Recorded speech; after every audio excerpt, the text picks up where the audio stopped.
Picture the ultimate military mastermind of Europe, a man who reshaped borders, rewrote laws, and shattered massive coalitions with brilliant battlefield tactics. Now picture that exact same emperor running for his life in absolute terror from thousands of fluffy domesticated rabbits.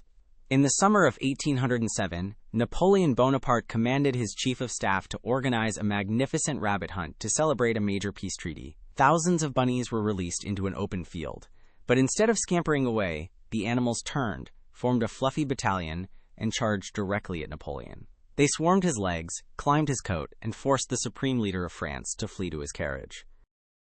How on earth does the most feared ruler on the continent end up being violently mobbed by bunnies? And why did your school history teacher tell you he was a tiny short man who conquered Europe to compensate for his size? To understand how the world got Napoleon so completely wrong, we have to travel back to the island of Corsica in 1769. Napoleon was not even born French. His birth name was Napoleone di Bonaparte, and his family spoke Italian. Corsica had been purchased by France just 15 months before he was born. When young Napoleon arrived at a French military academy, his classmates relentlessly bullied him for his heavy regional accent and foreign background. Driven by a fierce desire to prove himself, Napoleon excelled in mathematics and artillery. He skyrocketed through the military ranks during the chaotic fires of the French Revolution. By 1799, he had pulled off a political coup, becoming the dictator of France. Yet, as his political power grew, a giant legend was born about his microscopic stature. Everyone today thinks Napoleon was 5 feet 2 inches tall, making him an ancient symbol of angry short guy energy. But here's the massive historical plot twist. Napoleon was actually 5 feet 6 inches tall. In the early 19th century, that was completely average for an adult European man, and actually slightly taller than the average Frenchman. So how did an average height leader become history's most famous short joke? It all started with a simple unit of measurement confusion. When French doctors conducted Napoleon's autopsy in 1821, they measured him at 5 feet 2 inches using the old French measuring system. However, a French inch was significantly longer than an English inch. Convert those measurements into standard modern feet and inches, and Napoleon magically grows 4 inches taller on the spot. But measurement conversion was only a small part of the mystery. Napoleon also made a fatal mistake with his own personal branding and choice of bodyguards that doomed his public image forever. Napoleon created an elite personal bodyguard unit known as the Imperial Guard. To get into this prestigious unit, soldiers had to meet a strict minimum height requirement of 6 feet. Napoleon was so proud of these men that he kept them standing right beside him at all times, during public parades, military inspections, and dinners. When modern observers looked at paintings or crowds saw Napoleon, he appeared tiny purely by comparison to his hulking bodyguard giants. To make matters worse, his affectionate soldiers nicknamed him Le Petit Caporal, or the Little Corporal. The nickname meant dear or beloved corporal, but rival nations took the word little completely literally. But the ultimate destroyer of Napoleon's reputation was a single British caricature artist named James Gillray. During the Napoleonic Wars, Gillray churned out hundreds of wildly popular political cartoons for London newspapers. He consistently drew Napoleon as an absurdly tiny, boot-wearing toddler who threw massive temper tantrums while wearing an oversized bicorn hat. Gillray's cartoons were so effective that they spread across the entire globe like viral internet memes. Napoleon himself reportedly stated from exile that James Gillray did more to destroy his European empire than all the armies of Great Britain combined. Words and drawings had successfully altered reality forever.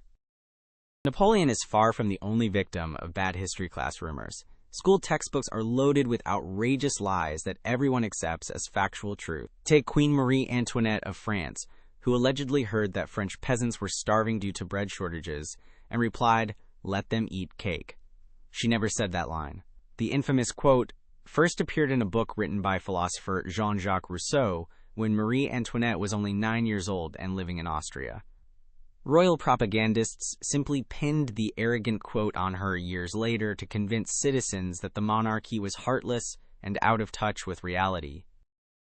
What about those terrifying Viking raiders wearing impressive helmets adorned with giant cow horns? That was completely fabricated by a 19th century opera costume designer named Carl Emil Doppler for a famous show in 1876. Real Vikings wore plain iron or leather caps because giant horns would give enemies a handy handle to grab during hand-to-hand combat. And while we are cleaning house, Christopher Columbus did not brave the ocean to prove the earth was round. Every educated European since ancient Greece already knew the planet was spherical. Columbus was actually arguing about the size of the ocean, and his math was hilariously wrong. Returning to Napoleon, even his most ridiculous military disaster was wrapped in absurdity. Remember that infamous rabbit attack from 1807? Napoleon wanted to celebrate the Peace of Tilsit with a massive hunting party. His chief of staff was ordered to secure thousands of rabbits for the grand event. But instead of catching wild, fast rabbits from the forest, the chief of staff made a quick shortcut and bought hundreds of tame, farm-raised bunnies from local farmers. These farm rabbits did not fear humans. To them, a human walking toward them meant one thing: dinner time. When the cages opened, thousands of hungry farm bunnies mistook Emperor Napoleon for the farmer bringing them morning cabbage. They charged him in a frantic wave of twitching noses and soft fur. Napoleon tried swatting them away with his riding crop, but the army of bunnies split into two flanking columns, encircled his party, and swarmed right up his uniform.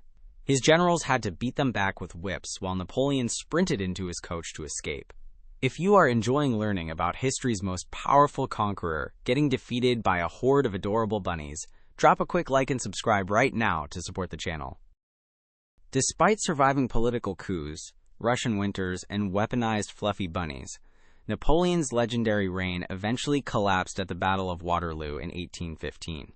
He was permanently exiled to the remote island of St. Helena in the middle of the Atlantic Ocean. Even in his final quiet years, British newspapers continued publishing cartoons depicting him as a minuscule creature throwing tantrums on a tiny rock. This short myth was so powerful that it survived his death, entered medical literature as the Napoleon complex, and became standard history class facts for over 2 centuries. A persistent lie fully managed to erase historical reality. This brings us to a surprisingly deep lesson about human nature today. Why do simple historical lies like Napoleon being short or Vikings wearing horns stay stuck in our minds for centuries while actual truth gets forgotten? Because human brains are naturally hardwired to prefer entertaining stories over boring context. A short, angry dictator who throws tantrums is far more memorable than complex monetary measurement conversions between French and English inches. In our modern world of viral internet headlines and instant media spin, the loudest and simplest story almost always wins over the subtle truth, unless you actively take time to double-check the facts. History is not always written by the victors. Sometimes it is written by the funniest political cartoonists in town. Next time someone brings up Napoleon's height or Marie Antoinette's cake, you can confidently set the record straight and tell them about the tragic day Napoleon lost a battle to a horde of hungry bunnies. Which crazy historical myth or weird event should we unpack in our next animated deep dive? Let us know down in the comments below. Share this video with a friend who loves history, and make sure to hit that subscribe button so you never miss another wild, true story.